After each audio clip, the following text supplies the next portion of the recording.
Restez debout, si vous le voulez bien, pendant que nous courbons la tête pour un mot de prière. Cher Père Céleste, nous sommes reconnaissants ce soir de cette nouvelle occasion de venir présenter ce glorieux, merveilleux évangile de Jésus-Christ. Nous te remercions parce qu'il est encore le même, hier, aujourd'hui et éternellement. Nous te remercions pour ces gens qui se sont rassemblés ici en cette période de temps froid et qui sont encore dans une grande attente. Ils regardent, ils croient que quelque chose d'extraordinaire va nous être donné de la part de Dieu. Nous venons avec cette espérance-là, Seigneur, à chaque réunion. Nous te remercions pour les services d'avant-hier soir au tabernacle. Nous te remercions pour le service d'hier soir ici et pour le service d'aujourd'hui au tabernacle. Maintenant, nous sommes dans l'expectative de ce que tu auras pour nous ce soir. Père, nous savons que toute personne qui est capable de bouger les mains pourrait tourner les pages de la Bible. Mais il n'y en a qu'un qui puisse la faire vivre et la rendre réelle. C'est toi. Et Père, nous nous attendons à ce que tu fasses cela ce soir. Bénis-nous de toutes les manières. Nos cœurs sont tellement remplis de joie alors que nous voyons approcher le moment où nous allons le rencontrer face à face. Lui que nous avons aimé et pour qui nous avons vécu pendant toutes ces années. Beaucoup de nouveaux convertis, Seigneur, ont été faits. D'après ce que j'ai compris, une grande foule, 40 ou 50 personnes, doivent se faire baptiser en ton nom demain matin, par suite du service d'hier soir. Ô Dieu, s'il te plaît, continue, nous t'en prions, jusqu'à ce que chaque semence prédestinée de Dieu ait vu la lumière de l'Évangile et soit entrée dans la bergerie. Nous te demandons de nous cacher ce soir derrière la parole. Rends-nous aveugles aux choses du monde et donne-nous de voir Jésus. Qu'il y ait une expérience de la montagne de la transfiguration parmi nous ce soir, de sorte que nous ne voyons personne que Jésus seul. Nous le demandons en son nom, pour sa gloire, et comme confirmation de son évangile. Amen. Vous pouvez vous asseoir. Je vais juste tourner ce micro ou cette chaire un peu de côté si vous n'y voyez pas d'inconvénient, pour que je puisse voir les deux côtés de l'auditoire. Je dois pouvoir remettre en place les microphones qu'il y a ici. Très bien, un petit instant. Nous saluons depuis la salle principale ici ce soir, par le moyen du téléphone, nos amis qui sont en Arizona, en Californie, au Texas et d'un bout à l'autre des États-Unis. Ceci est diffusé d'un bout à l'autre du pays, ce service de ce soir, par le moyen du téléphone. Alors nous avons confiance que Dieu nous bénira. Est-ce que vous entendez bien là-bas, dans la salle à gauche? Très bien. Maintenant, ils vont vérifier le système téléphonique pour voir si ça fonctionne bien. Tout le monde est heureux ce soir? Dis donc, c'est formidable ça. De ce côté, Amen. Je suis vraiment content de voir que vous êtes tous assis confortablement. Bon, demain soir, si la foule augmente encore, ce sera aussi transmis en direct par le téléphone. Ça l'est déjà ce soir. Je pense qu'il y a des gens là-bas au tabernacle. Demain matin, les services ne pourront pas se faire au tabernacle parce que il y aura là un fleuriste en train de décorer l'église pour un mariage qui aura lieu demain après-midi. Alors, ils ont transféré les services du matin à l'église de frère Raddle, l'un de nos associés. Et c'est sur la route ici, la 62. Est-ce que ça a été annoncé? Ça a été annoncé. Et s'il n'y a pas assez de place pour tout le monde là-bas, nous prendrons ceux qui restent et nous enverrons un autre ministre chez frère Junior Jackson à Clarksville.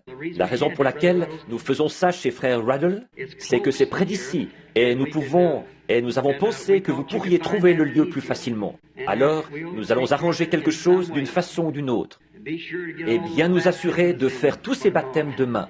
Et j'espère qu'il y en aura encore une centaine ou deux qui s'ajouteront à ceux-là qui se feront baptiser demain.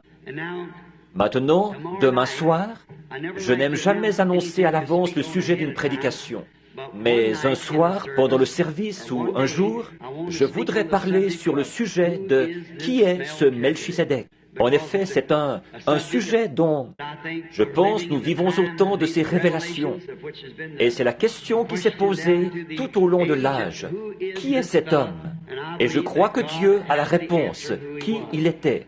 Certains ont dit un sacerdoce, d'autres ont dit un roi, d'autres. Mais tant qu'il y a une question, il doit y avoir une réponse à cette question, une réponse qui est la bonne.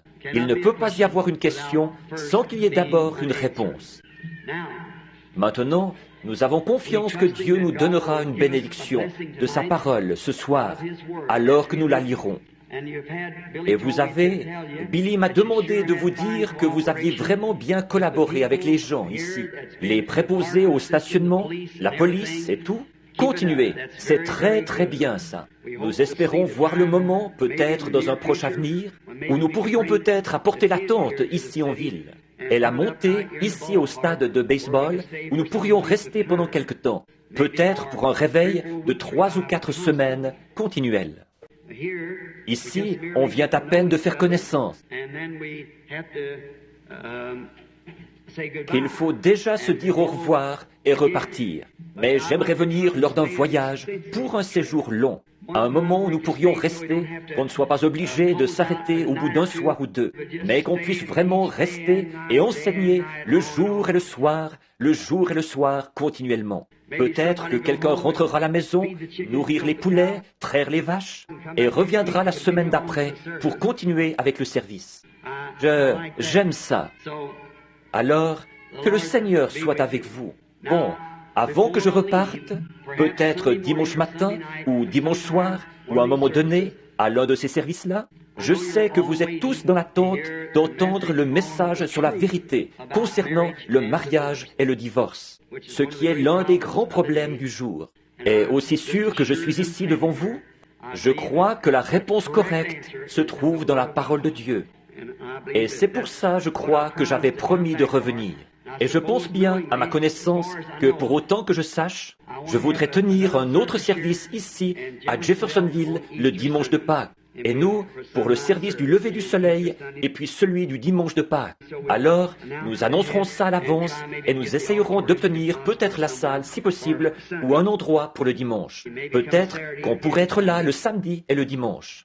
Il va falloir que je fasse le voyage aller et retour en avion, parce que c'est tout près du moment. Il faut d'abord que je vérifie avec le programme que j'ai, et l'un de mes itinéraires pour la Californie. Et puis, aussitôt après ça, je dois partir en Afrique. Alors, gardez le contact et priez pour nous. Maintenant, ce soir, je voudrais attirer votre attention sur un passage de la parole de Dieu qui se trouve au chapitre 4 de Luc. Au chapitre 4, à partir du verset 16, c'est Jésus qui parle. Aujourd'hui, cette parole que vous venez d'entendre est accomplie. Maintenant, nous voudrions tirer de ceci une conclusion. Montrer combien la parole de Dieu est dynamique. Or, nous pouvons tous arriver à comprendre la mécanique. Mais il faut la dynamique pour la faire agir. Nous pouvons arriver à comprendre la mécanique d'une machine, d'une automobile. Mais ensuite, il faut la dynamique pour actionner les roues et les mettre en mouvement. Là, Jésus était retourné à Nazareth, où il avait été élevé. Un peu plus loin dans les Écritures ici, nous voyons qu'il disait « Nous avons appris que tu as fait telle et telle chose à Capernaum. Maintenant que nous te voyons faire ça ici, dans ta patrie. » Jésus a dit « Un prophète n'est pas sans honneur si ce n'est dans sa patrie. » Et évidemment, ça, c'est le lieu où vous avez été élevé et où les gens vous connaissent. Et là-bas, il avait une mauvaise réputation dès le départ.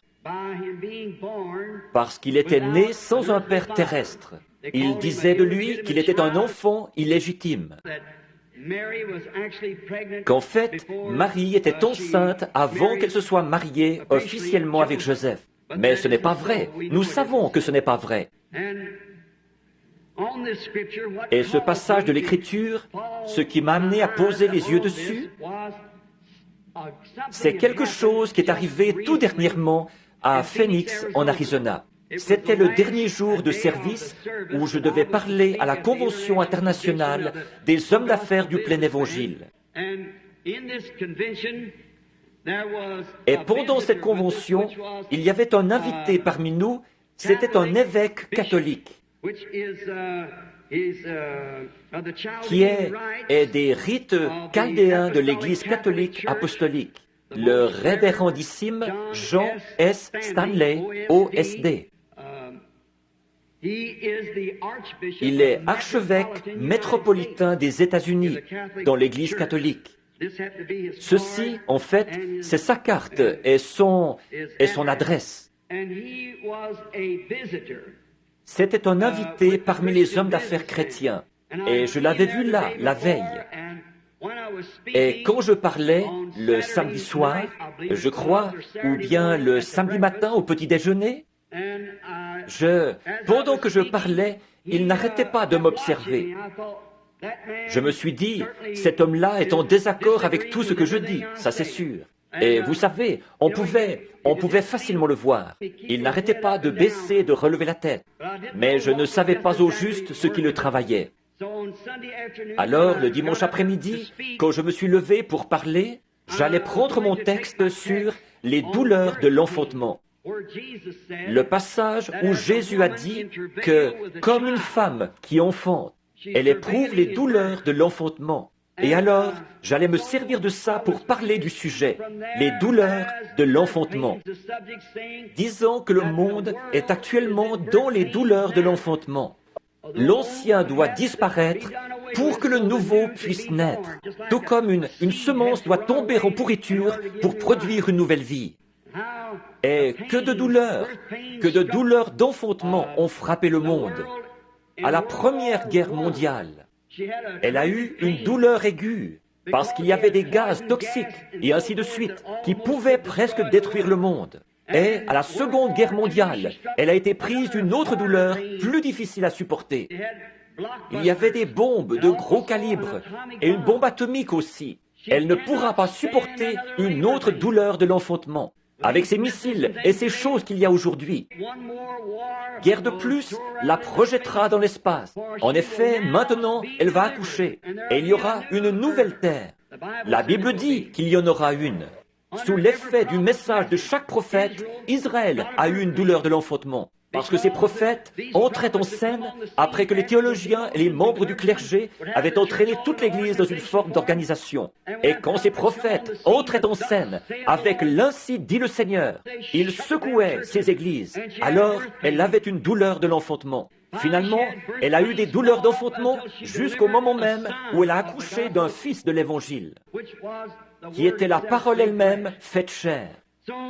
Ainsi, l'Église éprouve réellement ce soir les douleurs de l'enfantement de nouveau pour accoucher du Fils de Dieu qui doit revenir. Tous nos théologiens, tous nos systèmes, toutes nos dénominations sont complètement pourris en dessous de nous. Donc, nous éprouvons la douleur de l'enfantement. Et un message de Dieu provoque toujours sur l'Église une douleur plus violente. Mais au bout d'un moment, elle va accoucher d'une épouse. C'est ce qui amènera Jésus-Christ à son épouse. Et alors, je pensais que cet homme était vraiment très en désaccord avec moi. Quand je me suis levé pour prêcher ce message, j'ai ouvert ma Bible pour trouver la page. Et ma femme m'avait donné une nouvelle Bible pour Noël. Mon ancienne Bible a déjà une quinzaine d'années. Et elle était presque en morceaux. Les pages se détachaient chaque fois que je l'ouvrais. Par contre, je savais exactement où y retrouver chaque passage de l'Écriture. Donc, j'avais étudié avec beaucoup d'attention dans cette Bible-là. Et j'ai simplement pris la neuve parce que l'autre avait l'air trop usé pour que j'aille à l'église avec ça. Et comme j'allais prendre dans Jean, à l'endroit où le passage de l'Écriture se trouvait, j'allais lire au chapitre 16. Mais le verset que je cherchais n'était pas là. Alors je me suis dit, c'est bizarre. J'ai cherché de nouveau, ce n'était toujours pas là. Et frère Jack Moore, de Shreveport, en Louisiane, un de mes amis intimes, il était assis là. J'ai dit, frère Jack, ça se trouve bien dans Jean 16, n'est-ce pas? Il a dit, oui. Et ce prêtre catholique s'est levé de son siège sur l'estrade où une centaine de membres du clergé étaient assis. Il s'est approché pour venir auprès de moi avec toutes ses soutanes, ses robes, ses croix et tout. Il est venu tout près de moi et il a dit, « Mon fils, restez calme. Dieu se prépare à faire quelque chose. » Je me suis dit, un évêque catholique qui me dit ça? Il a dit, « Lisez-le dans mon livre. » Et j'ai lu le passage de l'Écriture dans son livre. J'ai pris mon texte et j'ai continué. J'ai prêché mon sermon. Après, quand j'ai eu terminé, il s'est levé après que je suis parti et il a dit, « Il y a une chose qui devra arriver. Après ça, ou bien l'Église devra sortir du gâchis dans lequel elle se trouve, ou bien c'est nous qui devrons sortir du gâchis dans lequel l'Église se trouve. Donc, de deux choses l'une. » J'étais en route pour rentrer, je retournais à Tucson ce soir-là. Les enfants réclamaient un sandwich, alors je me suis arrêté à un petit kiosque pour acheter un sandwich.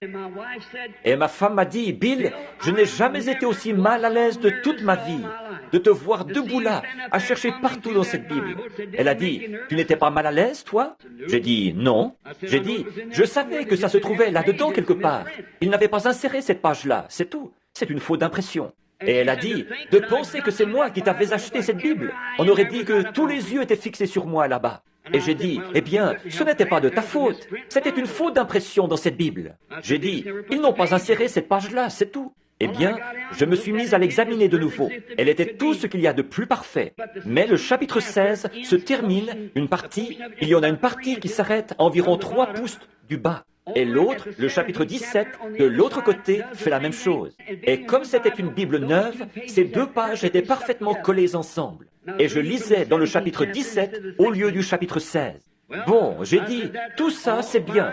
Il y a une raison à ça. Et aussi clair que vous pourriez entendre n'importe quelle voix. Une voix m'est venue et a dit, « Il se rendit à Nazareth, là où il avait été élevé. » Et il entra dans la synagogue selon sa coutume. Et le prêtre lui remit les Écritures pour qu'il fasse la lecture. Et il lut Ésaïe 61. Après avoir lu les Écritures, il s'assit, il remit au prêtre la Bible, le livre, et il s'assit. Et toute l'assemblée avait les regards fixés sur lui. Et des paroles précieuses sortaient de sa bouche. Et il dit, « Aujourd'hui, cette écriture est accomplie. Aujourd'hui, cette écriture est accomplie. » Comme l'écriture est précise. Si vous remarquez bien ici, c'est le passage d'Ésaïe 61, 1 à 2, que notre Seigneur lisait. Ésaïe 61, 1 à 2. Mais au milieu du verset 2 d'Ésaïe 61, il s'est arrêté. Le passage où il est dit, « L'Esprit du Seigneur est sur moi pour publier une année de grâce. » Puis il s'est arrêté. Pourquoi? L'autre partie d'exercer le jugement ne s'appliquait pas à sa première venue, mais à sa seconde venue. Voyez-vous, ça ne s'appliquait pas là. Vraiment, les Écritures ne font jamais d'erreur. Elles sont toujours parfaites. Jésus s'est arrêté exactement là où l'Écriture s'arrêtait. Parce que c'était exactement ça qui devait être confirmé à son époque. Alors, pendant cette première venue, à la seconde venue, il exercera un jugement sur la terre. Mais pas à cette époque-là. Il devait publier une année de grâce. Remarquez, le Messie était debout sur l'estrade pour s'identifier à la parole de la promesse pour cet âge-là. Le Messie se tenait là, debout devant l'Église, et considérait ces précieuses paroles, quand il dit ici, pour publier une année de grâce. L'année de grâce, nous le savons tous comme lecteurs de la Bible, c'était l'année du jubilé. C'était quand tous les esclaves et tous les prisonniers, ceux qui avaient été faits prisonniers, ils avaient dû donner un fils pour payer une dette, ou une fille pour payer une dette. Et ceux-ci étaient en esclavage. Peu importe depuis combien de temps ils étaient en esclavage, ou combien de temps ils étaient censés y rester. Quand arrivait l'année du jubilé, lorsque la trompette sonnait, tout homme pouvait être mis en liberté s'il voulait être mis en liberté. Vous étiez libre, vous n'étiez plus esclave. Par contre, si vous vouliez demeurer un esclave, alors il fallait qu'on vous conduise au temple, qu'on vous fasse approcher du poteau du temple. Et là, il prenait un poinçon et il perçait un trou à votre oreille. Après quoi, vous deviez servir ce maître jusqu'à la fin de vos jours. Quel exemple parfait de l'évangile de Jésus-Christ. Quand il est prêché, le temps de grâce, le temps du jubilé, n'importe qui, peu importe qui vous êtes, votre couleur, la dénomination dont vous faites partie, jusqu'où vous vous êtes enfoncé dans le péché, ou ce qui ne va pas avec vous, vous pouvez être mis en liberté quand vous entendez sonner la trompette de l'Évangile. Vous êtes libre. Par contre, si vous tournez le dos au message et que vous refusez de l'écouter, remarquez, on vous perçait l'oreille avec un poinçon. Autrement dit, vous avez franchi la ligne qui sépare la grâce et le jugement. Et vous n'entendrez plus jamais l'Évangile. Vous n'irez jamais plus loin. Vous devrez être esclave du système dans lequel vous êtes jusqu'à la fin de vos jours. Si vous refusez d'écouter l'année de grâce. Or, l'autre partie, là, comme je l'ai dit, il n'avait pas à répondre à cela. En effet, c'est ce Messie qui doit maintenant venir. C'est à ce moment qu'il va exercer un jugement. Maintenant, comment est-il possible que ces gens n'aient pas reconnu qui il était? Comment est-il possible qu'ils n'aient pas reconnu ça? Comment est-ce possible alors que c'était si clairement mis en évidence et démontré? Comment est-il possible qu'ils n'aient pas vu alors qu'il... Quelle parole! Pensez-y! Aujourd'hui, cette écriture est accomplie devant vos yeux. Qui l'a dit? Dieu lui-même, qui est l'interprète de sa propre parole. Aujourd'hui, cette écriture est accomplie. Le Messie lui-même qui se tenait en présence de l'assemblée, qui lisait une parole de la Bible se rapportant à lui-même, et qui disait ensuite, aujourd'hui, cette écriture est accomplie. Et encore là, ils n'ont pas reconnu ce qu'il en était. Quelle tragédie ce serait, ça! Mais c'est arrivé. C'est arrivé bien des fois. Comment est-ce que ça a pu arriver? Bien sûr, comme c'était arrivé les autres fois, du fait de croire une interprétation humaine de la parole. C'était à cause de ça. Ces croyants de cette époque-là, soi-disant croyants, ils acceptaient l'interprétation du sacrificateur, ce que lui, il avait dit au sujet de l'Écriture. Par conséquent, comme Jésus n'était pas dans leur rang du tout, ni dans aucune de leurs associations, il avait été excommunié de leur cercle. Et par conséquent, ils ne pouvaient pas l'identifier à eux, parce qu'il était différent d'eux. La personne de Jésus-Christ était tellement unique que personne n'aurait dû manquer de voir que c'était là le Fils de Dieu. Parce qu'il était l'identification parfaite de l'Écriture qui avait été écrite à son sujet. Voilà la façon dont on reconnaît tout chrétien. Quand sa vie s'identifie avec les choses mêmes que le chrétien est censé faire. Qu'il ait pu se tenir là et dire, aujourd'hui, cette Écriture est accomplie juste devant vos yeux. C'était tellement frappant, c'était tellement clair, et pourtant ces gens ont mal compris. Pourquoi? C'est parce qu'ils avaient accepté l'interprétation d'une certaine classe de sacrificateurs qu'ils écoutaient. Et l'histoire se répète toujours. Et les Écritures ont plus d'un sens et plus d'une révélation qui s'y rattache. Par exemple, comme il est dit dans la Bible, que j'ai appelé mon fils hors d'Égypte en parlant de Jésus.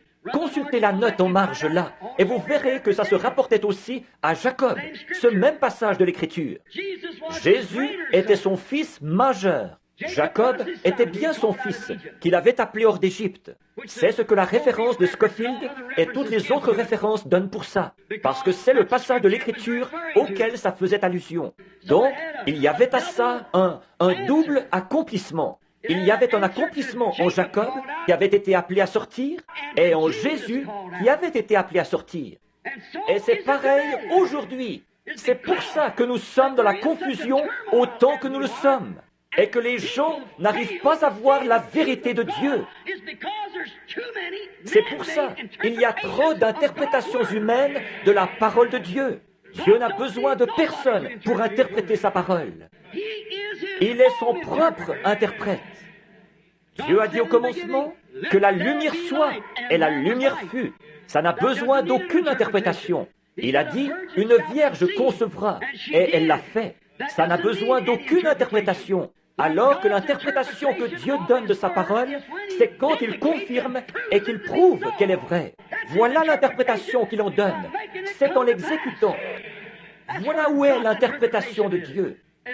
Quand il exécute sa parole, il est en train de vous l'interpréter. Par exemple, s'il n'y avait jamais eu de lumière, et qu'il dise que la lumière soit et qu'elle soit, ça n'a besoin de personne pour l'interpréter.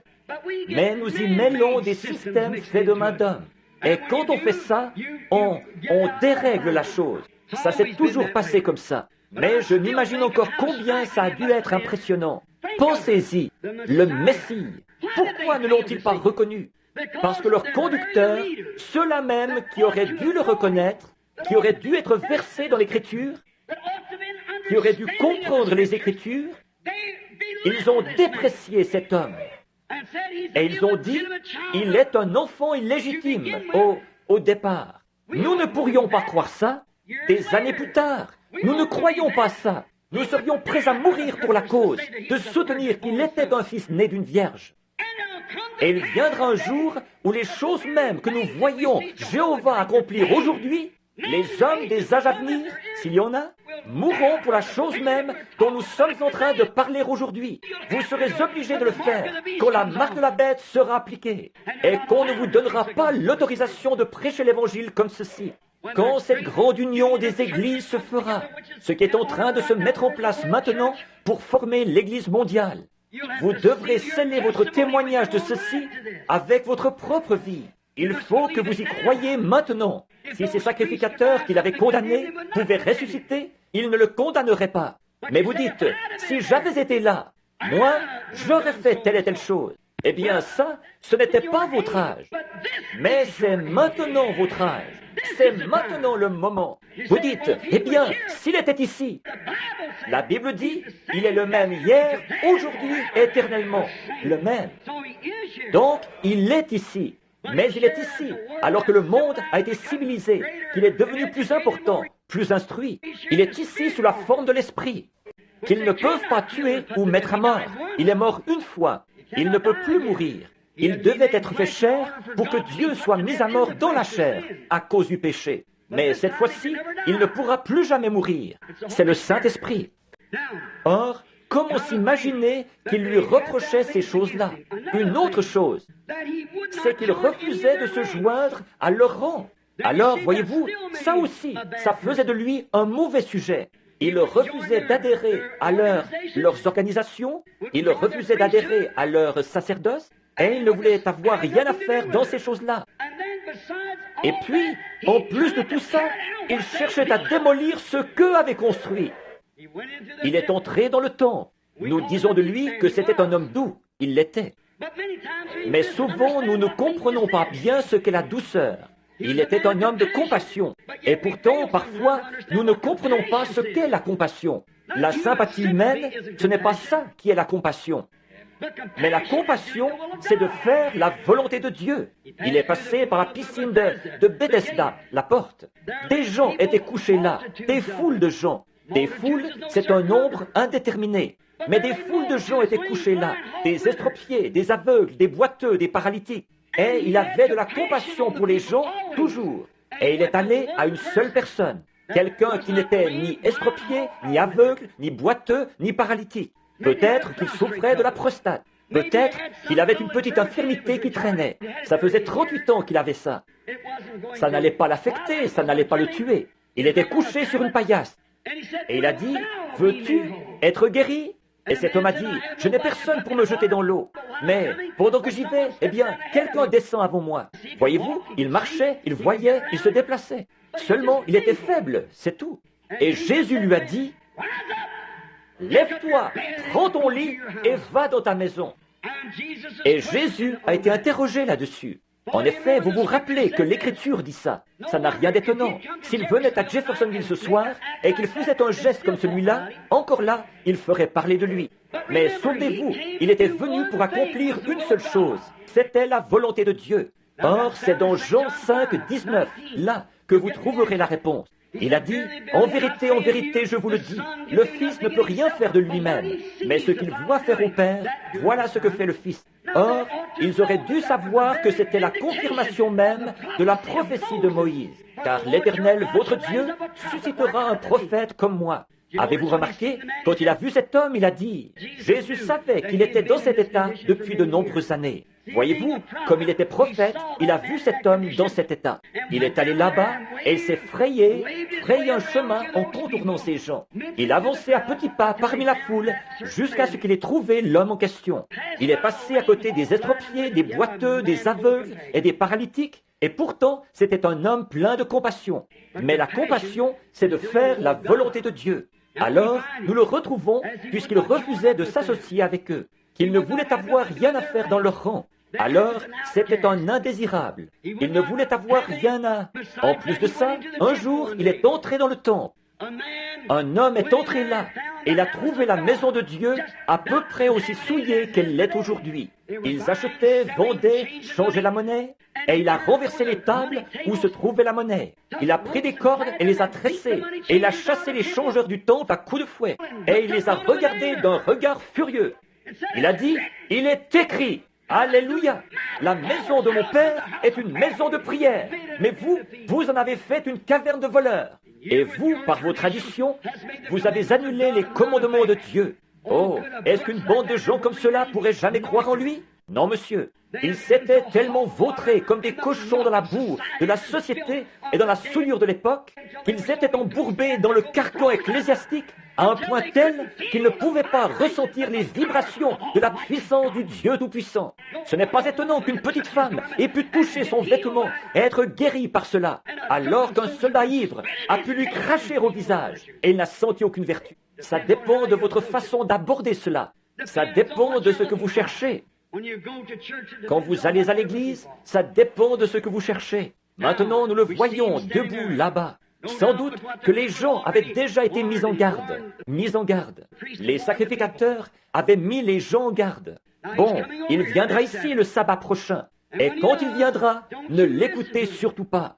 Bon, vous pouvez bien venir vous asseoir, mais ne prêtez aucune attention à ce qu'il dira, parce qu'il ne fait pas partie de notre groupe. C'est un indésirable. Il n'a pas de carte de l'association. Il n'a même pas de papier d'une organisation avec lui. Il n'a rien de tout ça. Qu'est-ce qu'il est? Une espèce de renégat qui est né là-bas d'une naissance illégitime, dans la maison d'un charpentier, et dont la mère l'a conçu avant qu'il soit marié. Et ils essaient de camoufler la chose en disant que c'était quelque chose de surnaturel. Nous savons que quand le Messie viendra, il descendra des corridors du ciel. Il ira voir notre souverain sacrificateur et il dira, « Me voici, Caïphe. » Mais nous constatons que ce n'est pas comme ça qu'il a fait, parce que ce n'était pas comme ça que c'était écrit dans la parole. C'est une tradition faite de main d'homme qui les avait amenés à croire ça. La parole avait dit qu'il viendrait exactement comme il est venu. Et il s'est tenu là, il a lu la parole, et il leur a dit, « Aujourd'hui, cette écriture est accomplie sous vos yeux. » Et encore là, ils n'ont pas vu qui il était, n'ont pas reconnu qui il était. Comme il l'avait fait dans tous les autres âges. Noé aurait pu dire la même chose le jour où il est entré dans l'arche et que la porte s'est fermée. Moïse aurait pu ouvrir cette fenêtre au sommet de l'arche, promener son regard dehors sur l'assemblée. Souvenez-vous, Dieu avait fermé la porte. Et il aurait pu dire, aujourd'hui, cette écriture est accomplie sous vos yeux. Mais à ce moment-là, il était trop tard pour eux. Il avait prêché pendant 120 ans pour essayer de les faire entrer dans ce bateau qu'il avait construit, en leur disant que l'Écriture avait dit « Ainsi dit le Seigneur, il va pleuvoir ». Seulement, ils avaient attendu trop longtemps. Mais Noé aurait aisément pu dire ça. En ce jour même, aujourd'hui, l'Écriture est accomplie. Moïse, le jour même où la colonne de feu est descendue sur le mont Sinaï et a attesté son témoignage. Moïse aurait pu dire, aujourd'hui, cette écriture est accomplie. Moïse, vous le savez, était un homme appelé de Dieu, un prophète. Et au moment de son appel, comme il était prophète, il devait avoir une expérience surnaturelle pour être prophète. Il devait rencontrer Dieu face à face et parler avec lui. Autre chose, ce qu'il disait devait s'accomplir, sinon personne n'aurait cru en lui. Alors, aucun homme n'a le droit de se donner ce titre-là. Avant d'avoir parlé face à face avec Dieu, derrière un désert, quelque part où il a lui-même rencontré Dieu. Et tous les athées du monde ne pourraient pas l'en dissuader par leurs explications. Il était là, il sait que c'est arrivé. Tout chrétien devrait avoir eu cette expérience-là avant de mentionner quoi que ce soit au sujet d'être un chrétien. Votre propre expérience. Je parlais à mon neveu il y a quelque temps, un jeune catholique, qui disait « Oncle Bill, j'ai couru à droite et à gauche, je suis allé partout en essayant de trouver quelque chose. » Toutes les nuits, avant que cette série de réunions commence, il a pleuré. La nuit, il a eu des songes qu'il entrait ici. Il venait en courant à l'hôtel, là où l'on prêchait, et il confessait qu'il avait eu tort.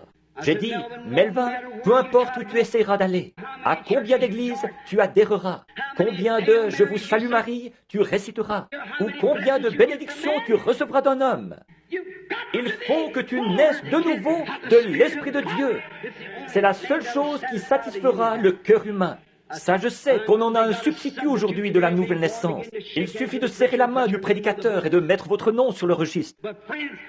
Mais, mes amis, ça, c'est un dogme. Ce n'est pas une vérité biblique. Si c'en était une, dans les Actes des Apôtres au chapitre 2, voici ce qu'on lirait. Lorsque le jour de la Pentecôte arriva, le pasteur sortit et serra la main aux gens. Mais il y est dit, lorsque le jour de la Pentecôte arriva, à l'inauguration de l'Église, il vint du ciel un bruit comme celui d'un vent impétueux. Et il remplit toute la maison où ils étaient assis. Voilà comment le Saint-Esprit est venu la première fois. Voilà comment il est venu toutes les fois depuis cette fois-là. Il est Dieu et il ne change pas. Or, ça choque les gens. Ils disent, ça c'était pour une autre époque. Eh bien, il est le même hier, aujourd'hui et éternellement. Chaque fois que l'Église a reçu le Saint-Esprit, il est toujours venu comme il l'a fait la première fois, en vertu de la même ordonnance. Acte 2, 38. Ça n'a jamais changé, ça ne changera jamais. C'est comme l'ordonnance d'un médecin pour une maladie. Il va rédiger une ordonnance pour une maladie, le médecin va faire ça. Vous la portez à un pharmacien charlatan, et il met trop d'antidotes là-dedans, c'est tellement faible que ça ne vous fera aucun bien. S'il met trop de poison là-dedans, ça vous tuera. Elle doit être rédigée selon les spécifications du médecin. Et l'ordonnance du médecin sur la manière de recevoir le Saint-Esprit nous a été donnée par le docteur Simon-Pierre au jour de la Pentecôte. Je vais vous donner une ordonnance. Repentez-vous, chacun de vous, et soyez baptisés au nom de Jésus-Christ pour la rémission des péchés. Et vous recevrez le don du Saint-Esprit, car l'ordonnance est pour ceux qui sont au loin et en aussi grand nombre que le Seigneur notre Dieu les appellera. L'ordonnance éternelle. Moïse avait eu cette expérience-là. Il est descendu là-bas, dans le pays, et il s'est mis à dire aux gens, « J'ai rencontré une colonne de feu. Elle était dans un buisson ardent, et il m'a chargé de vous parler. Je suis celui qui suis. Va, je serai avec toi. Saisis le bâton dans ta main et lève-le sur l'Égypte. Tout ce que tu demanderas, ce sera fait. » Eh bien, probablement qu'un sacrificateur a dû dire, « Quel non-sens !» Mais quand ils ont vu la réalité même de ceci agir, s'accomplir, ils n'ont pas pu résister plus longtemps. Ils ont su qu'il était envoyé de Dieu. Alors si Moïse affirmait avoir vu ça, et qu'il rendait témoignage de ça, que c'était la vérité, alors Dieu est obligé, s'il sait bien la vérité, d'identifier et de confirmer que la parole de cet homme, c'est la vérité. C'est vrai. Si Jésus-Christ est tenu là et qu'il a lu ce jour-là, aujourd'hui cette parole est accomplie devant vous. Dieu est obligé d'exécuter cette parole. Nous nous tenons ici ce soir et nous disons que Jésus-Christ est le même hier, aujourd'hui et éternellement. Dieu est obligé de prouver qu'il en est bien ainsi. Parce que c'est sa parole. Or, qu'est-ce que ça produit? Il faut avoir la foi, y croire. Il faut avoir la foi, croire sa parole, croire qu'elle est bien la vérité. Remarquez ce qui est arrivé. Quand Moïse a fait sortir les enfants et tous ceux qui l'ont suivi, Ceux qui n'ont pas suivi sont restés en Égypte. Mais ceux qui ont suivi Moïse, quand ils sont sortis de la mer Rouge et qu'ils sont arrivés dans le désert, Dieu est descendu sur le mont Sinaï. Cette colonne de feu a embrasé toute la montagne. Et de là, une voix a parlé. Et Dieu a donné les 10 commandements. Moïse aurait pu s'avancer vers les gens là-bas et dire « Aujourd'hui, l'écriture dont je vous avais parlé, moi qui suis son prophète, s'accomplit. Aujourd'hui, je vous avais dit que Dieu m'avait rencontré là-bas dans un buisson ardent, dans une colonne de feu, et qu'il avait dit ceci, ceci sera un signe. Tu ramèneras ces gens ici même, dans ce lieu, de nouveau. Et voilà Dieu, dans cette même colonne de feu dans laquelle je vous avais dit qu'il était, qui se tient là, sur la montagne. Aujourd'hui, cette prophétie est accomplie. Il est ici pour confirmer que les choses que je vous ai dites sont la vérité. Oh Dieu, donne-nous plus d'hommes comme celui-là, qui soient honnêtes et sincères et qui disent la vérité, de sorte que le Dieu Tout-Puissant puisse confirmer que sa parole est toujours la vérité. Il est encore le même, hier et éternellement. Pourquoi est-ce qu'il ne le ferait pas? Il a promis de le faire. Josué aurait bien pu dire la même chose. Le jour où il est revenu à Kadès Barnéa, là où ils étaient parvenus dans leur trajet dans le désert, ils doutaient que le pays soit le genre de pays que Dieu avait dit qu'il serait. Mais Dieu leur avait dit que c'était un bon pays, que c'était un pays où coulait le lait et le miel. Et Josué et Caleb étaient les 2 seuls qui croyaient ça, alors qu'ils étaient partis avec les 10 autres. Quand ils sont revenus, ils avaient la preuve. Ils avaient une grappe de raisin qui ne pouvait être portée que par 2 hommes forts. Josué et Caleb auraient pu se tenir là et dire « Aujourd'hui, cette écriture est accomplie. Voici la preuve que c'est un bon pays. » Bien sûr. Pourquoi? Voilà la preuve que c'est un bon pays. Où avez-vous déjà trouvé des choses comme ça en Égypte? Là-bas, il n'y avait pas d'endroit pareil. Mais aujourd'hui, cette écriture est accomplie. Il aurait pu dire la même chose quand il avait prophétisé et qu'il avait dit que les murailles de Jéricho s'écrouleraient après qu'ils en auraient fait le tour 7 fois, pendant 7 jours, 7 fois en un jour. Et quand ils en ont fait le tour la dernière fois, les murailles se sont écroulées. Josué aurait pu se lever et dire « Aujourd'hui, alors que le capitaine en chef de l'armée de l'Éternel m'avait dit, il y a des semaines, que ça se passerait comme ceci, aujourd'hui, cette écriture est accomplie. Les murailles s'étaient complètement effondrées. Venez, allons nous en emparer, ça nous appartient. Aujourd'hui, cette écriture est accomplie. Comme c'est formidable, des hommes de Dieu ont pris position pour les choses qui sont justes. Israël, au fleuve, quand ils allaient prendre possession du pays, traverser. Comment vont-ils s'y prendre? C'est au mois d'avril. Il y a de l'inondation causée par la fonte des neiges là-bas en Judée. Oh, quel piètre général Dieu semblait être d'avoir amené son peuple là-bas au mois d'avril, au moment où le Jourdain était en crue plus que jamais. Parfois, je pourrais m'arrêter ici si j'avais le temps pour vous donner un petit tuyau. Parfois, vous pourriez être assis là avec un cancer, ou vous pourriez être assis là avec une maladie. Vous vous dites, pourquoi est-ce que moi, qui suis chrétien, je serais dans cet état-là? Pourquoi est-ce que je serais dans cet état-là si je suis chrétien? Parfois, Dieu laisse les choses devenir tellement sombres que vous ne pouvez pas voir, ni au-dessus, ni autour, ni nulle part ailleurs. Et ensuite, il vient vous frayer un chemin à travers tout ça, pour que vous puissiez dire, aujourd'hui, cette écriture est en train de s'accomplir, ce qu'il avait promis de faire. Il a laissé les enfants hébreux entrer tout droit dans la fournaise ardente. Ils avaient dit, notre Dieu peut nous délivrer de ce feu de la fournaise. Mais quoi qu'il en soit, nous ne nous prosternerons pas devant votre statue. Quand ils sont ressortis de là, l'odeur de la fournaise sur eux, ou plutôt sans odeur de la fournaise sur eux, ils auraient pu dire, aujourd'hui, cette écriture est accomplie. Quand Daniel est sorti de la fosse au lion, il aurait pu dire la même chose. Jean-Baptiste, au bout de 400 ans d'enseignement ecclésiastique, ce n'est pas étonnant que cette église ait été en plein gâchis à cette époque-là. Quand il a paru dans le désert, au Jourdain, il aurait pu se tenir sur la rive, là, comme il l'a fait, et dire « Aujourd'hui, cette écriture, Ésaïe 40, est accomplie. » Je pourrais bien m'arrêter ici pour vous dire ce que ce vieux prêtre m'a dit. Il a dit, « Mon fils, vous n'avez jamais terminé ce message. » J'ai dit, « Ne bougez pas. » Il a dit, « Vous voulez dire que ces pentecôtistes-là ne voient pas ça ?» J'ai dit, « Non. » Il a dit, « Moi, je le vois. » Et un prêtre catholique par-dessus le marché. Ah, il a dit, « Pourquoi n'avez-vous pas continué ?» J'ai dit, « Ne bougez pas. » Il a dit, « Gloire à Dieu, je le vois !» Et à peu près au même moment, le Saint-Esprit est descendu sur sa sœur, qui était assise là, à la réunion. Elle s'est levée en parlant en langues inconnues. Et elle a donné l'interprétation de la chose même dont nous parlions, le prêtre et moi, sur l'estrade. Une immense clameur s'est élevée dans toute l'église, dans tout le lieu. Ça s'est poursuivi jusque dans la convention d'Oral Roberts, la semaine dernière, ou la semaine avant la semaine dernière. On ne parlait que de ça à la convention.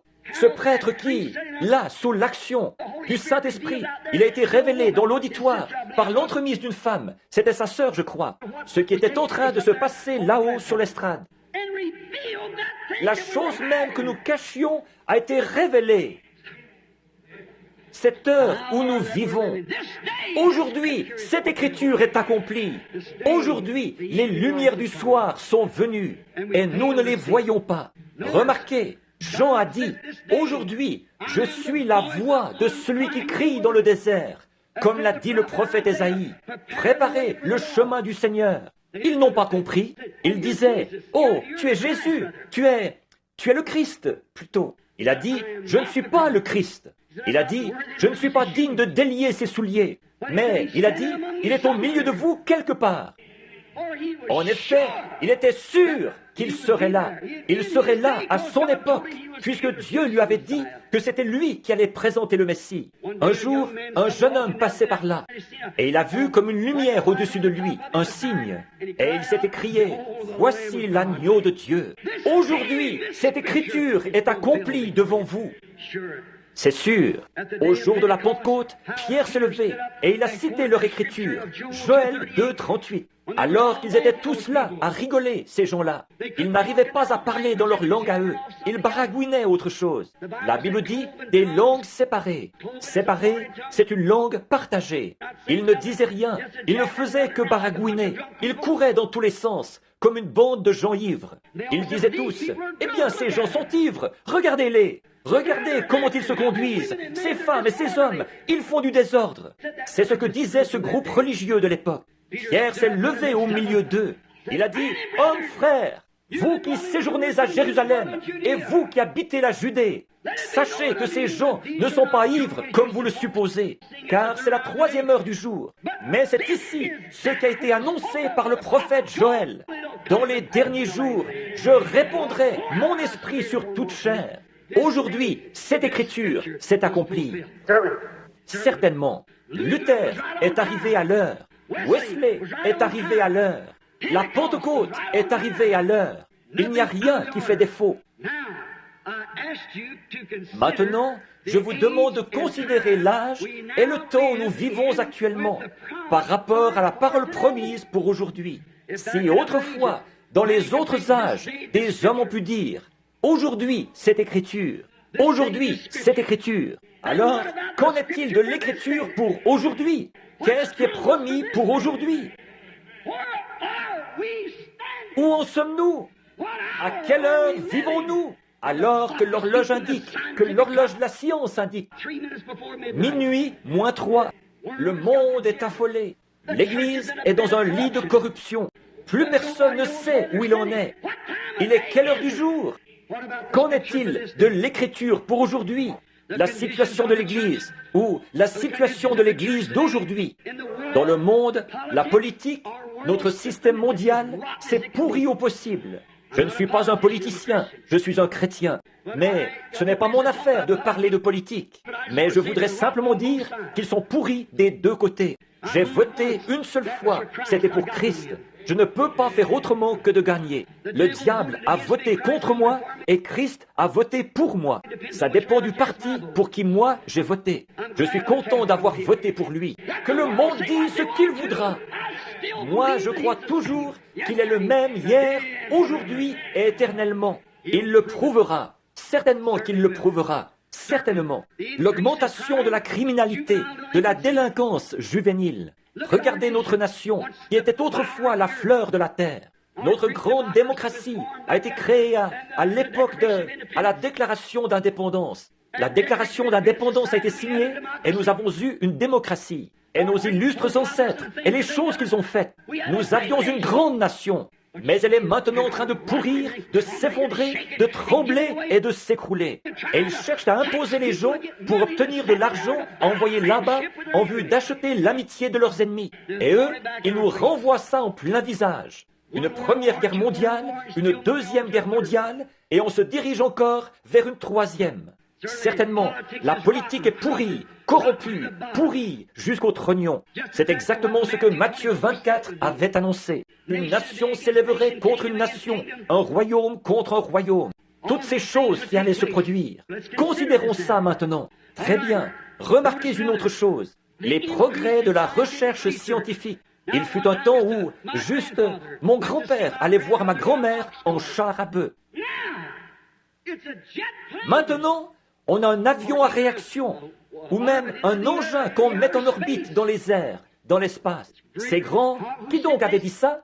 Dans Daniel 12:4, il est dit, la connaissance augmentera dans les derniers jours. Nous voyons l'heure où nous vivons. Remarquez maintenant la situation du monde, l'état de la science. Remarquez encore autre chose.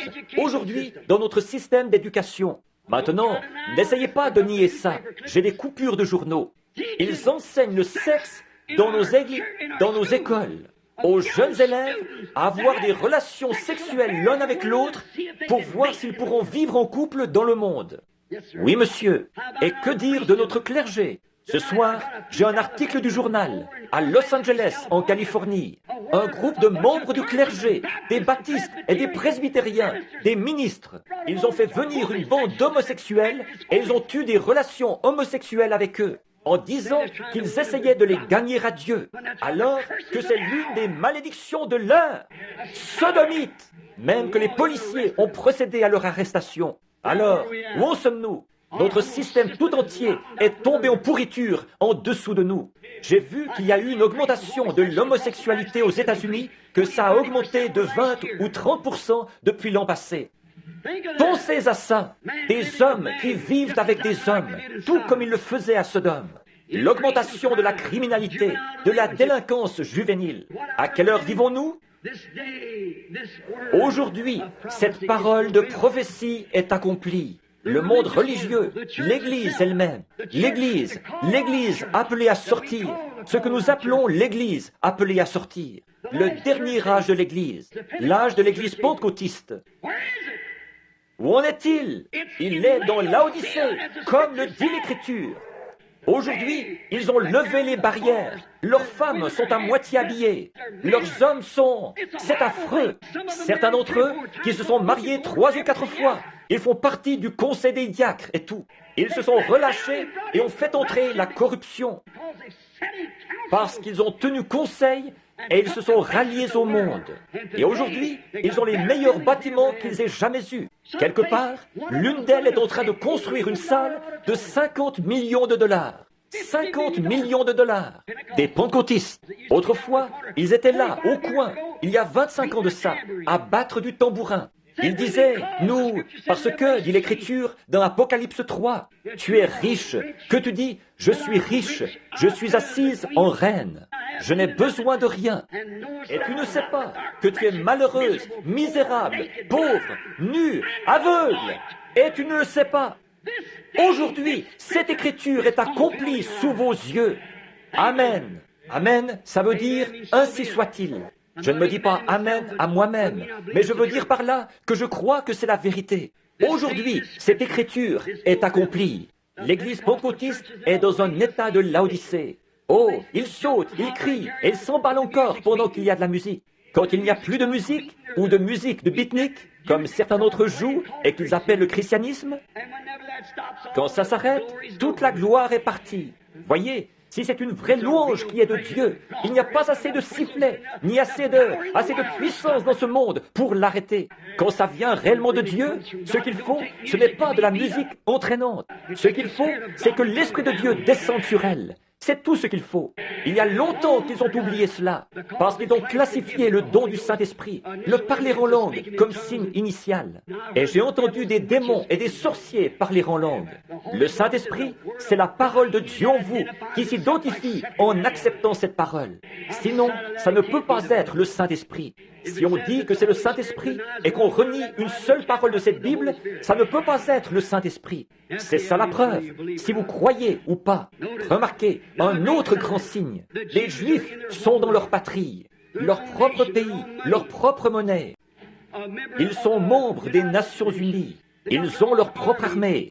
Ils ont tout. Ils sont dans leur patrie. Et Jésus a dit, apprenez du figuier la parabole qu'il vous offre. Voilà qu'ils sont rentrés là-bas dans leur pays. Aujourd'hui, cette écriture est accomplie. Les Juifs dans leur patrie. Aujourd'hui, cette écriture est accomplie. L'âge de l'église de Laodicée. Aujourd'hui, cette écriture, Matthieu 24, est accomplie. Le monde est dans un état de corruption. Toute la chose. Nation contre nation. Tremblement de terre en divers lieux. Violents tourbillons qui s'abattent, qui secouent les nations et tout. De grandes catastrophes partout. Aujourd'hui, cette écriture est accomplie. Donc, nous avons vu l'état du monde. Nous voyons où en est l'Église normale, l'organisation, la dénomination. Nous voyons où elles en sont. Nous voyons où en sont les nations. Et nous voyons qu'aujourd'hui, ces promesses sont accomplies. Bon, mais en ce jour-ci, il doit y avoir une super semence royale d'Abraham. C'est exactement ce qu'elle allait être. Elle allait être une épouse royale pour le fils royal promis. Comme je le disais hier soir, ce ne sera pas une semence naturelle, ce sera une semence spirituelle. Une épouse spirituelle doit être suscitée, qui sera la semence royale de la foi royale du fils royal d'Abraham. Elle doit entrer en scène dans les derniers jours. Et le temps et le lieu, c'est une promesse qui lui a été donnée.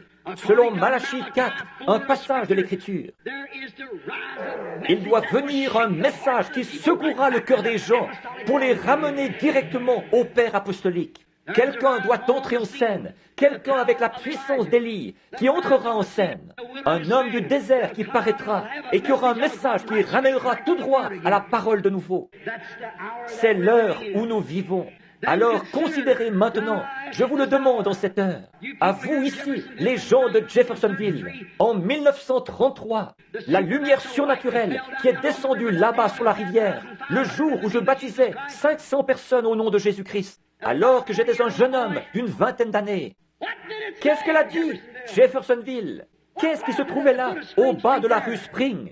Alors que le courrier journal, je crois que c'est le Louisville Herald, qui a publié l'article là-dessus, ça a été transmis par la presse associée, jusque là-bas au Canada. Le docteur Livell a découpé ça dans le journal, tout là-bas au Canada, en 1933. Pendant que je baptisais la 17e personne, avec ce témoin au-dessus de moi, et vous connaissez le reste de l'histoire. Pendant que j'étais là, en train de baptiser la 17e personne, une lumière est descendue du ciel. Elle brillait au-dessus de l'endroit, comme une étoile tombée du ciel. Une voix dit, comme Jean-Baptiste a été envoyé comme précurseur de la première venue de Christ, ton message sera le précurseur de sa seconde venue dans le monde entier.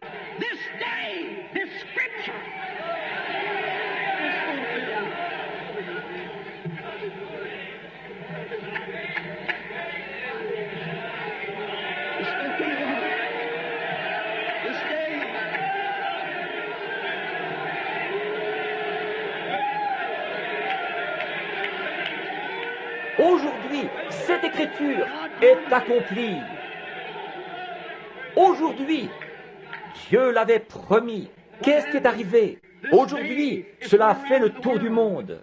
Et alors que Dieu était venu là-bas et qu'il avait dit ça, quand j'étais un petit garçon, dans un buisson ardent, ou dans un buisson là-bas, embrasé par une colonne de feu, ici, chez les Watton, sur Utica Pike, je transportais de l'eau là-bas, de la grange jusqu'à l'alambic. Vous savez que c'est la vérité. Il a dit, ne fume jamais, ne bois jamais, ne souille jamais ton corps, car tu auras une œuvre à accomplir quand tu seras plus âgé. J'atteste la vérité de ça. Je l'ai bien vu. Et Dieu, comme il l'avait fait dans le cas de Moïse, il a parlé devant l'assemblée qui se trouvait là-bas. Et il a dit, C'est la vérité. Aujourd'hui, cette écriture est accomplie au milieu de nous. Regardez ce qu'il avait dit au sujet du discernement et la façon dont ça se passerait. De l'imposition des mains aux gens jusqu'à connaître le secret du cœur. Aujourd'hui, cette écriture est accomplie devant nos propres yeux. Ces promesses qui avaient été faites. Remarquez, toutes ces promesses avaient été confirmées et accomplies par le Dieu de la promesse. Regardez, elle est accrochée à Washington, D.C. ce soir. La photo de l'ange du Seigneur. Alors que George J. Lacey, le chef du service des empreintes digitales et documents du FBI pour le gouvernement des États-Unis, avait examiné ça à Houston, au Texas, et il avait dit « C'est le seul être surnaturel qui ait jamais été photographié dans le monde entier. Il est bien placé pour le savoir. C'est le meilleur qu'il y a dans le monde, dans ce domaine. » Remarquez, elle est accrochée là-bas, comme quoi c'est bien la vérité. La même colonne de feu qui conduisait Israël autrefois dans le désert, elle conduit aujourd'hui. C'est le même genre de message. Sortez de l'Égypte. Aujourd'hui, cette écriture est accomplie.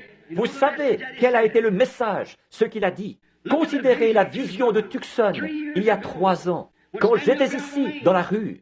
Alors que 5 ans avant ça, il avait dit, le jour où la ville plantera un jalon devant ce portail, dirige-toi vers l'ouest. Les gens de mon tabernacle qui sont ici sont au courant de cette fois-là. C'est vrai. Et le jour où M. Goines et les autres étaient là et qu'ils ont planté ce jalon, j'ai dit à ma femme, il y a quelque chose à ce sujet. Elle a dit, quoi donc? Je suis entré et j'ai regardé dans mon petit cahier. C'était là. Et le lendemain matin, à 10 heures, assis dans ma chambre là, vers 10 heures, l'ange du Seigneur est descendu. Il a dit, va à Tucson. Tu seras au nord-est de Tucson. Et il y aura un rassemblement de 7 anges qui viendront, ce qui secourra toute la terre autour de toi. Et il a dit, il te sera dit là-bas ce qu'il en est. Combien ici se souviennent de ça? C'était bien avant que ça arrive. Il y a des hommes assis ici même, dans ce bâtiment ce soir, qui étaient là quand c'est arrivé. Et il a dit, les 7 sceaux, les mystères cachés de la Bible entière seront ouverts. Ce qui accomplira Apocalypse 10, où il est dit que c'est pendant le message du 7e ange que ces choses s'accompliraient. Aujourd'hui, cette écriture est accomplie devant nos yeux. Aujourd'hui, cette écriture est accomplie. L'année passée, nous étions au même endroit. Monsieur Woods, ici, et moi, nous montions la colline. Il s'affligeait parce que sa femme était malade. Le Saint-Esprit a dit, ramasse une pierre qui se trouve là, lance-la en l'air. Quand elle retombera, dis, ainsi dit le Seigneur. Un jugement va frapper la terre. Dis-lui qu'il va voir la main de Dieu d'ici quelques heures. Je l'ai dit à M. Woods, il est présent ce soir. Et il doit y avoir 8 ou 10 des hommes, ou 15. De ceux qui étaient là au moment où c'est arrivé, le lendemain matin, alors que le Seigneur est descendu dans un tourbillon qui a fracassé la montagne autour de nous et arraché la cime des arbres et claqué 3 fois, il a dit, le jugement se dirige vers la côte ouest. 2 jours plus tard, l'Alaska a failli être englouti dans la terre. Et depuis ce moment-là, partout le long de la côte, le jugement de Dieu s'abat avec violence contre ce rideau spirituel. Il y a un rideau de fer. Il y a un rideau de bambou et il y a un rideau de péché. La civilisation a parcouru le même trajet que le soleil. L'Évangile aussi. Ils sont partis de l'Est et ils sont allés à l'Ouest, comme le fait le soleil. Et maintenant, c'est sur la côte Ouest. Ça ne peut pas aller plus loin.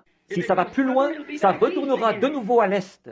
Le prophète a dit, il y aura un jour dont on ne pourra dire si c'est la nuit ou le jour. Un jour sombre, beaucoup de pluie et de brouillard. On s'est adhéré à une église ou mettre son nom sur un registre, mais pas plus. Mais vers le temps du soir, la lumière paraîtra. Aujourd'hui, cette écriture est accomplie. Le même, S-U-N, soleil qui se lève à l'est. C'est ce même S-U-N, soleil, qui se couche à l'ouest, est le même S-O-N, Fils de Dieu, qui est venu à l'est et qui a confirmé qu'il était Dieu manifesté dans la chair. C'est ce même S-O-N, Fils de Dieu, qui est ici dans l'hémisphère ouest, qui s'identifie au milieu de l'Église ce soir, le même hier, aujourd'hui et éternellement. La lumière du soir du Fils est venue. Aujourd'hui, cette écriture est accomplie devant nous. Où en sommes-nous en cet âge abrahamique? Où en sommes-nous en cette grande époque où nous sommes? Cette grandeur où nous vivons? Toutes les visions se sont accomplies.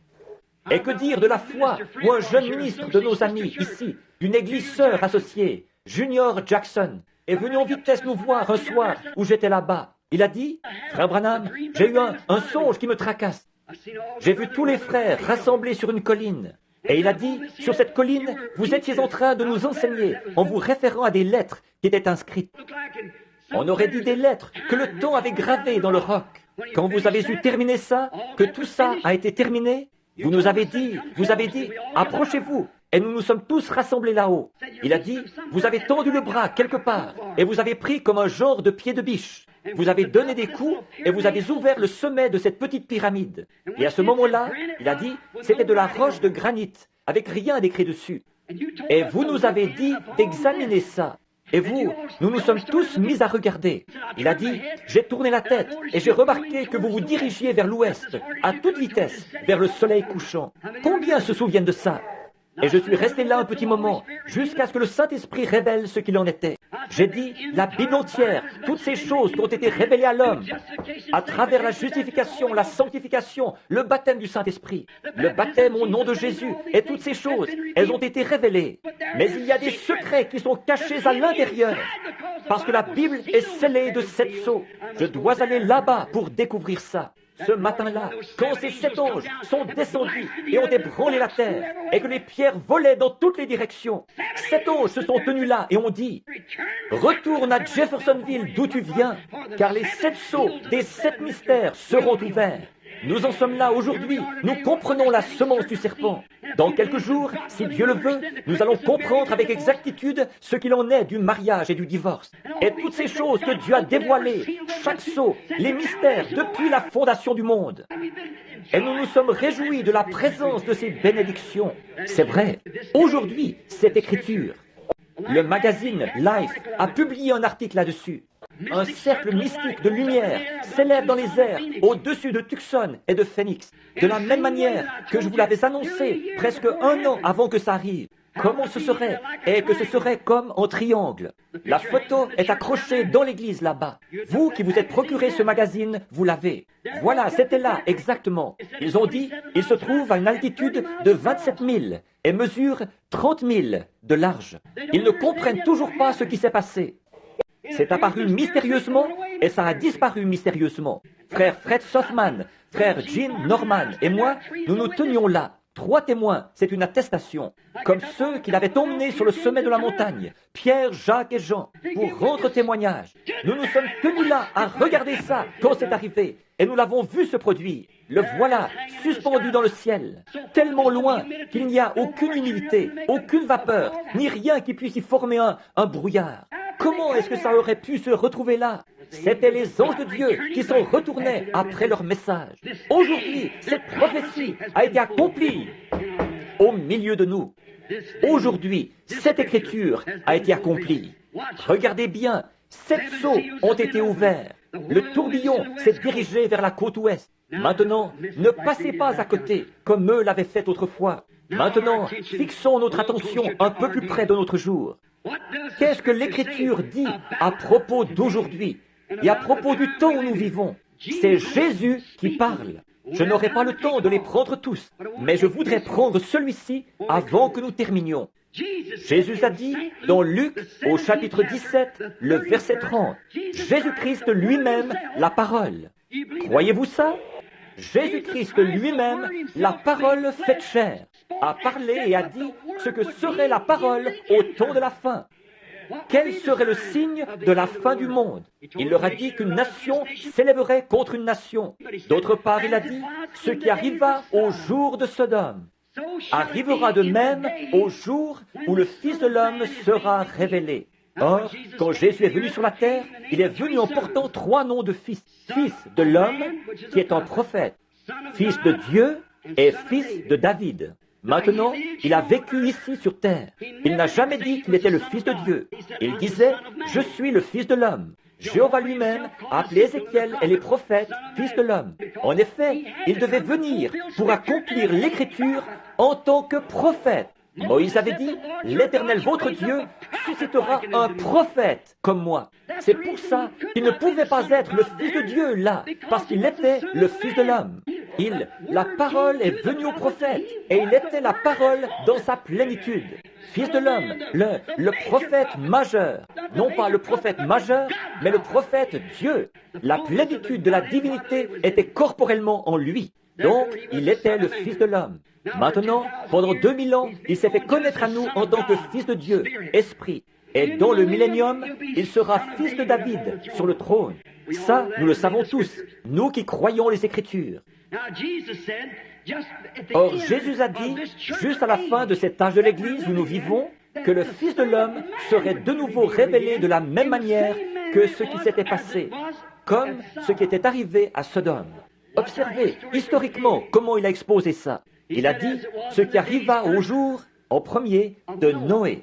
Alors qu'ils mangeaient, buvaient, se mariaient leur fille, ensuite, il en est venu, en dernier, au Fils de l'homme à Sodome. En effet, là-bas, il traitait avec les Juifs. Ici, à Sodome, il traite avec les gens des nations. Là-bas, il les a tous engloutis dans l'eau, pendant le jugement. Ici, dans le cas des gens des nations, il les a tous brûlés au jour de Sodome. C'est vrai, le monde des nations a brûlé là-bas. Et il en sera de même quand le Fils de l'homme se révélera. Ce ne sera plus de l'eau, mais ce sera du feu cette fois. Jésus lisait dans la même Genèse 23 que nous lisons, quand il lisait au sujet de Sodome. Bon, nous reconnaissons la situation dont il est fait mention, l'état du monde de Sodome, des Sodomites, l'état de Sodome. Tous, autant que nous sommes, nous pouvons dire Amen à ça. Nous croyons ça. Bien. Et l'état spirituel de Laodicée, de l'Église naturelle, nous pouvons dire Amen à ça. Et en admettre les signes. Nous savons que tous les signes sont là. L'Église est dans Laodicée. Nous savons ça. Nous savons que le monde est dans un état de Sodome. Pas vrai? Nous admettrons ça. Mais qu'en est-il du signe d'Abraham, de celui qui attendait le Fils promis? Ça, c'en était un autre. Souvenez-vous, il y avait un Sodome là-bas. Ils ont eu leur messager. Et Abraham a eu son messager. Abraham attendait jour après jour l'accomplissement d'une chose presque impossible. Sarah a 90 ans et lui a 100 ans. Conformément à la promesse de Dieu, il attendait toujours. Au milieu de toutes les critiques, il attendait ce fils-là. Et le véritable croyant aussi, il attend toujours le retour de ce fils promis. Remarquez, juste avant que le fils arrive, un signe lui avait été donné. Le signe du Fils qui doit venir ne doit-il pas être révélé à la semence royale d'Abraham qui attend le Fils royal, comme il l'avait été à notre père Abraham dans le cas du Fils naturel? Jésus l'a dit ici dans Luc 17:30, avant que ce temps-là arrive, que le Fils de l'homme se révélerait, comme il l'avait fait au jour de Sodome, avant la destruction de Sodome. Maintenant, nous attendons un signe. Considérons maintenant la situation de ce temps-là telle qu'elle était à Sodome. Remarquez, ils avaient tous sombré dans un état sodomite, le monde. Je pense que l'un des cinéastes a réalisé un film il n'y a pas longtemps, et j'ai eu l'occasion de le voir. C'était Sodome. Si jamais vous le voyez, et qu'on n'en présente pas d'autres avec celui-là, allez le voir. C'est certainement une bonne image des États-Unis d'aujourd'hui. Hollywood, très précisément, même genre d'habillement et toutes les autres choses qu'ils faisaient à cette époque-là. De grandes beuveries et tout le reste, une secte de gens religieux, soi-disant religieux. Remarquez, et Sodome avait un témoin. C'était un homme qui s'appelait Lot, qui était tout simplement un neveu d'Abraham. Or, Abraham n'est pas descendu dans Sodome. Ni lui, ni son groupe. Il avait un grand groupe avec lui, assez nombreux pour vaincre une douzaine de rois à leur armée. Donc, il avait un grand groupe avec lui. Et il était assis là, sous un chêne. Un jour où tout allait mal pour lui, personne ne voulait avoir de rapports avec lui. Mais il s'accrochait toujours à cette promesse. Soyez très attentifs là, avant que nous terminions. Pendant qu'il était assis là, 3 hommes sont venus vers lui à pied. 2 d'entre eux sont descendus dans Sodome et ont prêché l'évangile à ceux de là-bas pour qu'ils sortent de là, à Lot. Pas vrai? Mais il y en a un qui est resté avec Abraham. Remarquez, celui qui est resté avec Abraham, c'était Dieu lui-même.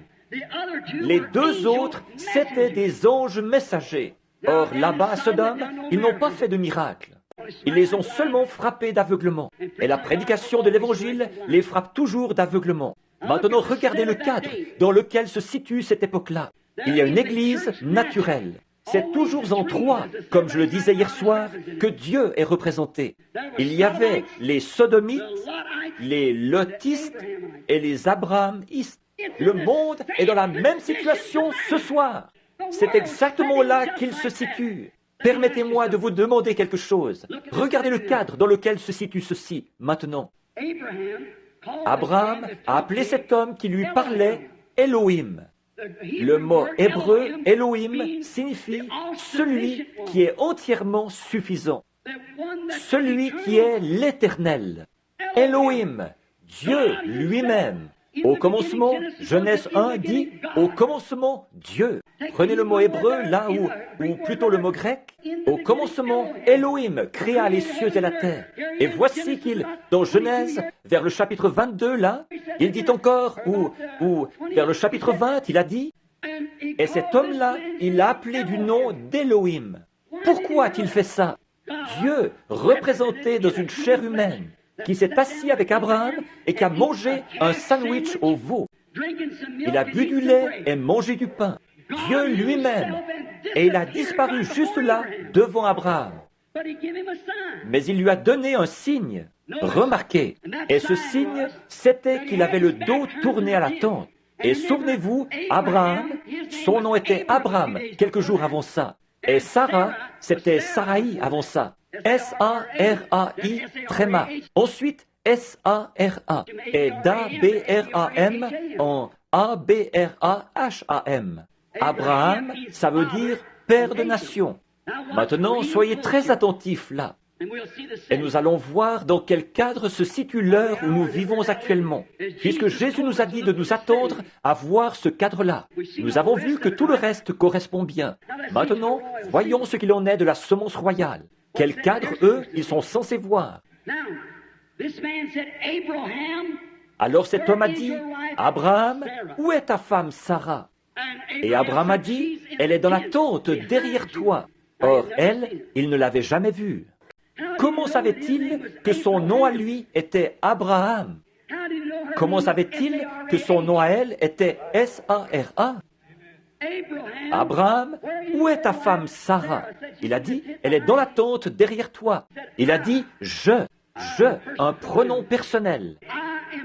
Je vais te visiter selon la promesse. Ta femme va avoir ce bébé. Tu m'as fait confiance, maintenant je vais l'accomplir. Et Sarah, qui était derrière dans la tente, a écouté indiscrètement ou à tendre l'oreille, ou le nom que vous donnez à ça, a écouté de l'intérieur de la tente, elle a ri par en-dessous et elle a dit, « Voilà que moi, une vieille femme comme je suis, j'aurais du plaisir avec mon Seigneur, alors que lui, là-bas, il est vieux aussi, il a 100 ans, alors qu'il y a bien des années que ce n'est pas arrivé, ça. » Et cet homme, H-O-M-M-E, qui était assis là en train de manger dans une chair humaine, qui buvait et mangeait comme un homme ordinaire, avec de la poussière sur ses vêtements. Et il avait de la poussière sur ses pieds. Et Abraham a lavé ça. Dieu lui-même, il a promené le regard et il a dit, « Pourquoi Sarah a-t-elle ri là dans la tente en disant ceci ?» Il savait, il pouvait discerner les pensées de Sarah dans la tente derrière lui. Pas vrai? Maintenant, quand la semence royale d'Abraham est venue sur terre, lui, quel signe est-ce qu'il a montré? Le Fils de l'homme. Simon s'est approché de lui un jour. C'est André qui l'avait amené.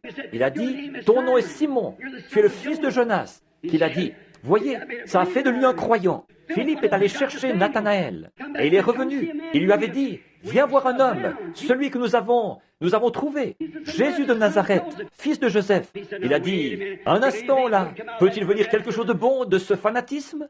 Il a dit, viens voir. Alors, quand Philippe est arrivé en présence de Jésus avec Nathanaël, Jésus a regardé celui-ci et il a dit, voici un Israélite dans lequel il n'y a point de fraude. Il a dit, Rabbi, comment m'as-tu connu? Il a dit, avant que Philippe t'appelle, quand tu étais sous l'arbre, je t'ai vu. Il a dit, Rabbi, tu es le Fils de Dieu, tu es le roi d'Israël.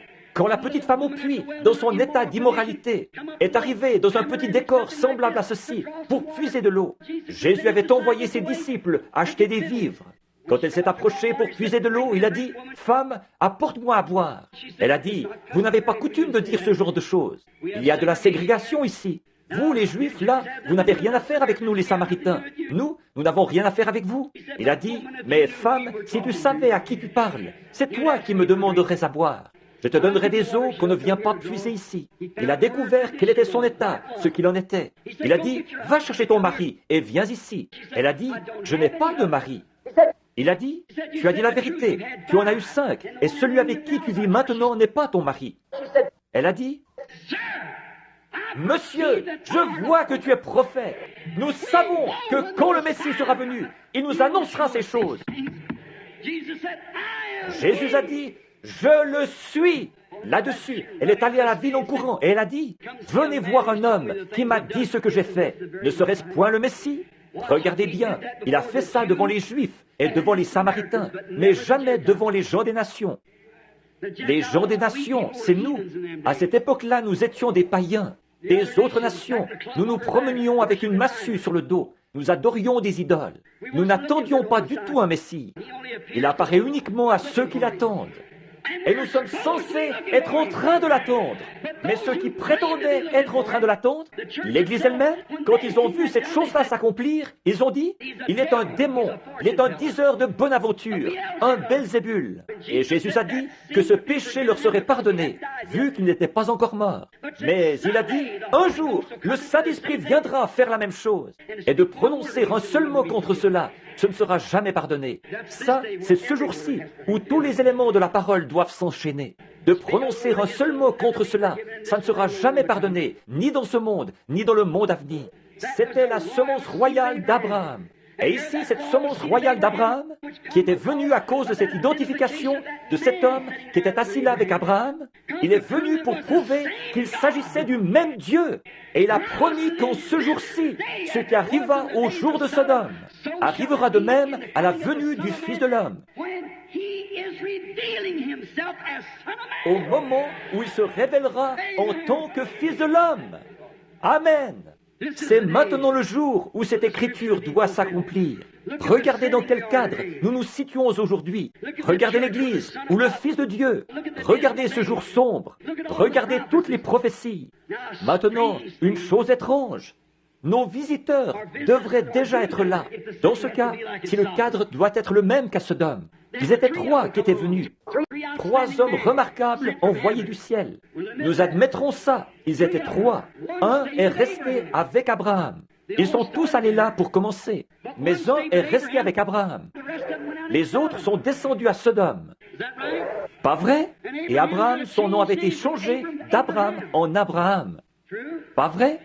Il n'y a pas une seule fois dans l'histoire où l'Église du monde ait jamais eu un évangéliste qui aille vers elle, dont le nom se soit terminé par H-A-M, avant aujourd'hui.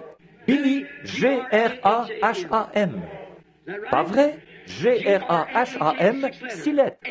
A-B-R-A-H-A-M, c'est 7 lettres. Mais G-R-A-H-A-M, c'est 6 lettres. C'est-à-dire le monde, l'homme, voyez? Regardez ceux qui sont allés là-bas aujourd'hui. Ce sont ces messagers du ciel. Y a-t-il un homme sur terre qui ait prêché la repentance aussi clairement que Billy Graham? Y a-t-il eu un homme qui ait autant marqué les gens que Billy Graham? Jamais il n'y a eu un homme sur le plan international. Oh, Billy Sunday et les autres ont été ici aux États-Unis. Mais Billy Graham est connu mondialement. Voyez-vous d'où il lance son appel? De Sodome. Et il y a celui qui l'accompagne là-bas, qui est avec l'église pentecôtiste. un Oral Roberts. Mais qu'en est-il du groupe des élus? Eux, quel genre de signe est-ce qu'ils sont censés voir? Eux, qu'est-ce qu'ils sont censés recevoir? Alléluia! Au temps du soir, la lumière paraîtra. Aujourd'hui, cette écriture est accomplie. Aujourd'hui, la promesse de Dieu est accomplie. Nous savons que c'est la vérité. Il est ici ce soir, comme il l'était à cette époque-là. Or, de prêcher ça, comme je le disais tout à l'heure, si vous prêchez quelque chose et que c'est la vérité de l'Évangile, alors Dieu est obligé de confirmer ça. Pas vrai? Maintenant, s'il en est ainsi, alors que le Dieu qui a écrit la parole, que le Dieu qui a donné la prophétie, que le Dieu qui est le Dieu de la parole s'avance.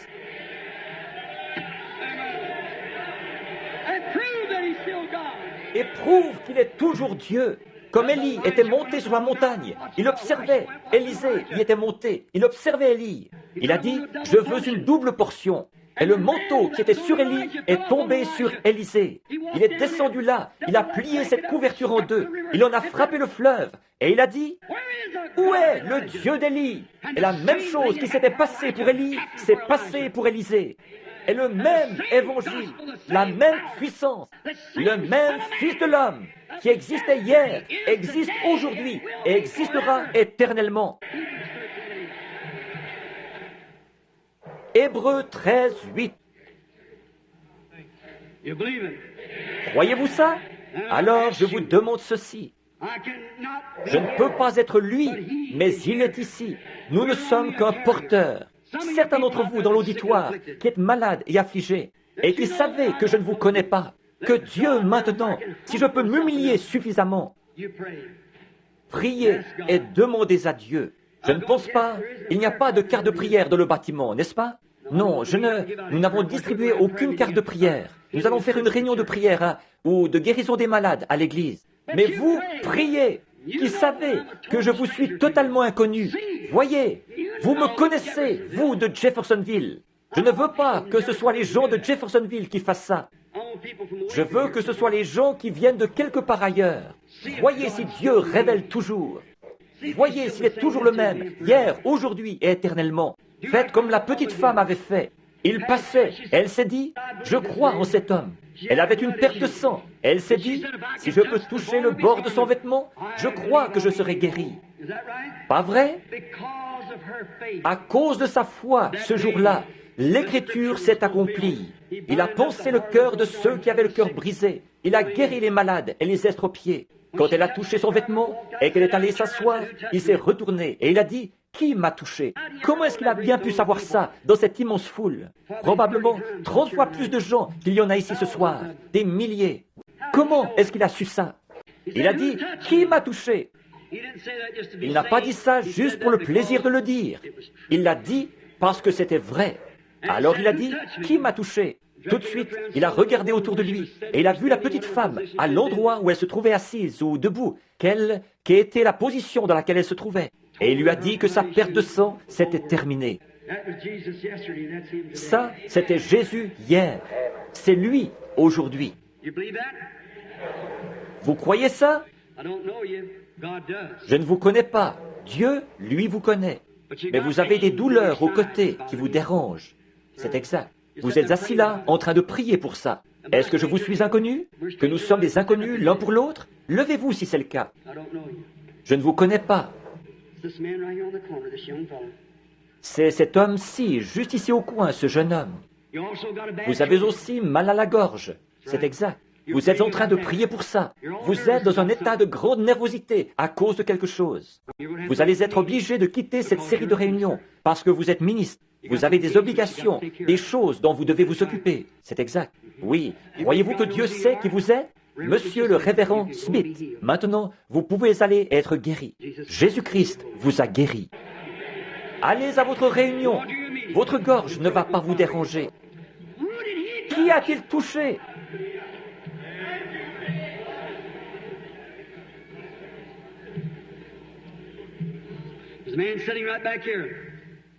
Il y a un homme assis juste ici derrière. Il souffre. Il a une tumeur au poumon gauche. Il n'est pas d'ici. Vous avez été ouvrier mineur. C'est exact. Je vous suis totalement inconnu. Si c'est vrai, faites signe de la main. La tumeur se trouve au poumon gauche et vous devez être opéré très prochainement. C'est bien ça? Vous n'êtes pas d'ici. Vous n'êtes pas de cette ville. Vous venez de la Virginie. C'est exact. Croyez-vous que Dieu sait qui vous êtes? Monsieur Mitchell, c'est exact. Rentrez chez vous et soyez rétablis. Jésus-Christ vous guérit. Demandez à cet homme. Je ne l'ai jamais vu de ma vie. Il était assis là en train de prier. Aujourd'hui, cette écriture. Voici une dame assise juste ici, derrière moi. Comme Sarah qui était dans la tente. Elle est en train de prier pour sa fille. Levez-vous. Sa fille n'est pas ici. Elle se trouve au loin. Sa fille, vous êtes dans le même cas que cette femme, quand elle était venue à Jésus, parce qu'une femme était tourmentée de diverses façons par un démon. Cette jeune fille est possédée du démon. Elle n'est pas ici. Elle est vous venez de la Caroline du Nord. Croyez-vous ça? Et c'est la vérité, n'est-ce pas? Madame Horsters, vous pouvez rentrer chez vous. Si vous croyez de tout votre cœur, vous trouverez votre fille comme elle l'avait trouvée quand Jésus-Christ autrefois avait dit qu'elle était guérie. Aujourd'hui, cette écriture, le signe de Sodome, le signe de la super semence, le signe de l'Église naturelle. Aujourd'hui, cette écriture est accomplie au milieu de vous. Le croyez-vous? Voulez-vous l'accepter maintenant même comme votre sauveur, votre guérisseur?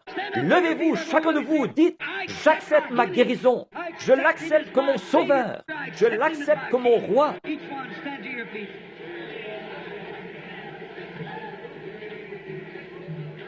Aujourd'hui, écoutez mes amis, il lut l'Écriture, remit la Bible au sacrificateur, et il est dit, tous les gens avaient les regards fixés sur lui.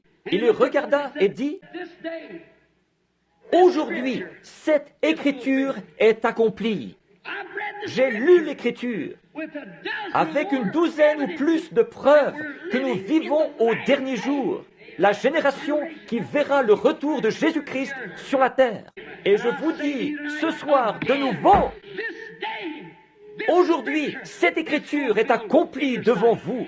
Vous qui êtes à Tucson, vous qui êtes en Californie, vous qui êtes à New York, ceux qui nous sont reliés par le téléphone.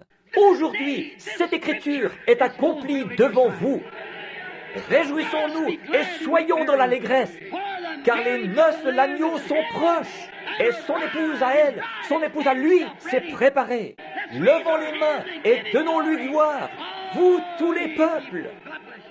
Que Dieu vous bénisse.